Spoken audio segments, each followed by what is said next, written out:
Мына акча, ушул акча үчүн көңүлдү оорутпайлы. Бул акча табылат. Мындан да көп акчалар табылат буюрса. Эң башкысы көңүл, адамгерчиликтүүлүк, ыйман. Бул не табылат бүгүн бар, эртең жок да. Адамдын көңүлү, бири-бирибизге болгон мамиле, сүйүү бул башка нерсе.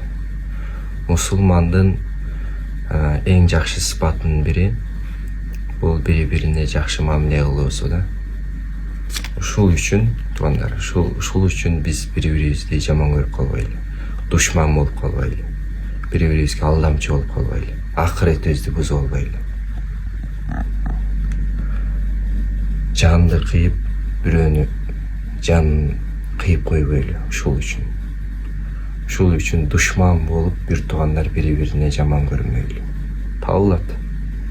Азыр ушул акчалар сизге деле барып калат да. Ушул акча менде деле жок болот.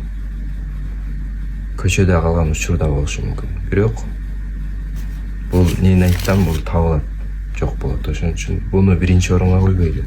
Аллахты биринчи орунга коелу. Аллах да адамды да жараткан, бул нерсени да жараткан. Аллаху акбар.